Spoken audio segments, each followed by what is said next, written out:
నల్గొండ జిల్లాను గోదావరి నీళ్లతో సస్యశ్యామలం చేయడానికి మాజీ మంత్రి రామరెడ్డి దామోదర్ రెడ్డి కృషి చేశారన్నారు సీఎం రేవంత్ రెడ్డి. అప్పటి ప్రభుత్వంపై ఒత్తిడి తెచ్చి ఎస్ఆర్ఎస్పీ ప్రాజెక్టుకు జిల్లాకు తీసుకొచ్చారని చెప్పారు.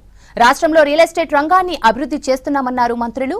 అభివృద్ధితో పాటు సంక్షేమానికి ప్రాధాన్యం ఇస్తున్నామని చెప్పారు. ప్రజాప్రభుత్వాన్ని ప్రజలు దీవించాలని కోరారు మినిస్టర్స్.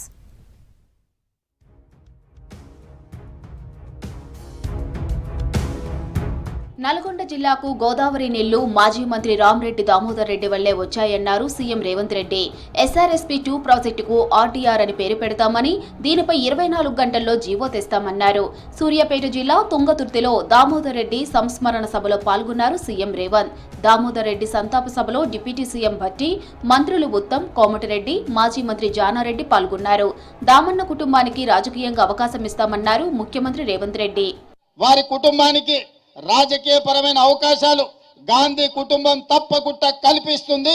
గాంధీ కుటుంబం ఇచ్చిన హామీని ఈ వేదిక మీద నుంచి మీకు అందరికీ నేను తెలియజేస్తున్నాను.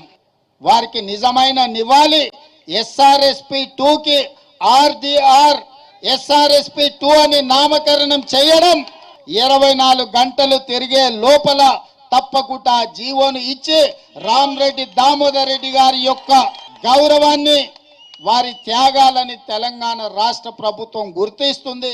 తుంగతుర్తి శాసనసభ నియోజకవర్గం నుంచి అనేక సందర్భాల్లో రాజకీయ పరమైనటువంటి విభేదాలు ఉన్నప్పటికీ కూడా ఇతర రాజకీయ పార్టీలతో వారందరితో కూడా సమన్వయం చేసుకుంటూ వారు కాంగ్రెస్ పార్టీ నాయకుడిగా, శాసనసభ్యుడిగా, ఆనాటి ఉమ్మడి రాష్ట్రంలో మంత్రిగా కూడా పెద్ద ఎత్తున రాష్ట్ర అభివృద్ధి కోసం, సమాజ అభివృద్ధి కోసం పనిచేసినటువంటి సంఘటనలు మనందరికీ తెలిసింది. భవిష్యత్ తరం కోసమే ఫ్యూచర్ సిటీని నిర్మిస్తున్నామన్నారు మంత్రి శ్రీధర్ బాబు. సింగపూర్కు చెందిన కన్సల్టెన్సీ సంస్థతో ప్లానింగ్ చేస్తున్నామని, డిసెంబర్లో పనులు ప్రారంభిస్తామన్నారు.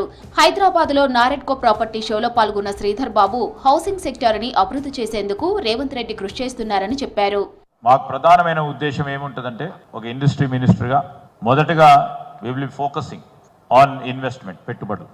ఒకసారి పెట్టుబడి వస్తే కన్స్ట్రక్షన్ యాక్టివిటీ జరుగుతుంది, సర్వీస్ యాక్టివిటీ జరుగుతుంది. ఇంకా ప్రధానంగా మాకు కావాల్సింది ఇక్కడున్న యువతి యువకులకు ఉపాధి కలిగించే కార్యక్రమం.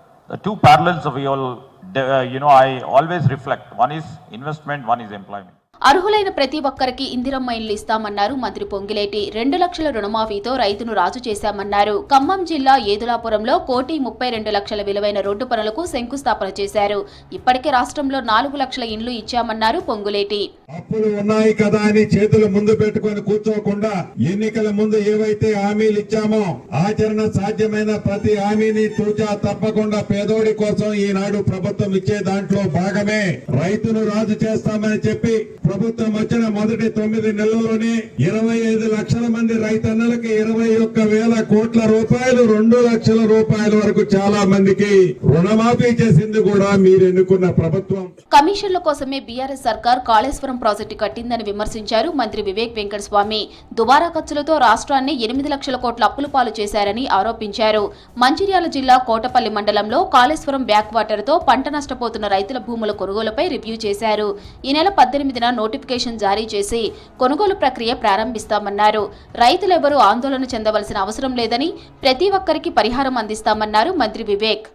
మీరు మొత్తం ఏరియాకి ఏదైతే ల్యాండ్ అక్విజిషన్ ప్రాసెస్ ఉన్నదో అది మీరు కండక్ట్ చేయండి. ఎన్ని పైసలు వస్తాయో ఆ పైసలు నేను ఈ 5 కోట్లు కూడా రిలీజ్ చేపిస్తా. మొత్తం 10 కోట్ల కోసము ఫస్ట్ ఈ 5 crores ఏదైతే రెడీ ఉన్నాయో ఇది మొదలు డిస్పర్స్ చేయండి. అది వస్తేనే అది కూడా మనము డిస్బర్స్ చేస్తాం. పత్తి కొనుగోళ్లకు వెంటనే చర్యలు తీసుకోవాలని అధికారులను ఆదేశించారు మంత్రి తుమ్మల నాగేశ్వరరావు. కపాస్ కిసాన్ యాప్లో రైతులు ఇబ్బందులు ఎదుర్కోకుండా చూడాలన్నారు. ప్రతి కొనుగోలు కేంద్రంలో ఒక డేటా ఎంట్రీ ఆపరేటర్ నియమించాలని సూచించారు. రాష్ట్ర వ్యవసాయ మార్కెటింగ్ శాఖల అధికారులతో ఫోన్లో మాట్లాడారు మంత్రి తుమ్మల నాగేశ్వరరావు. పత్తి రైతులకు మద్దతు ధర అందించే విధంగా చర్యలు తీసుకోవాలని అధికారులను ఆదేశించారు.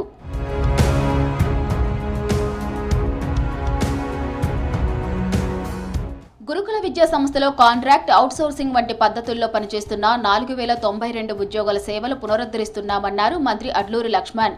కొన్ని నెలలుగా కంటిన్యూషన్ ఆర్డర్లు లేకపోవడం, వేతనాల చెల్లింపులో సాంకేతిక సమస్యలతో ఉద్యోగులు ఆర్థికంగా ఇబ్బందులు ఎదుర్కొన్నారని చెప్పారు. సేవలు పునరుద్ధరించడంతో ఉద్యోగుల కుటుంబాలకు ఆర్థిక భద్రత కలుగుతోందన్నారు. గురుకుల విద్యా వ్యవస్థ అభివృద్ధికి ప్రభుత్వం చిత్తశుద్ధితో పనిచేస్తోందన్నారు అడ్లూరి.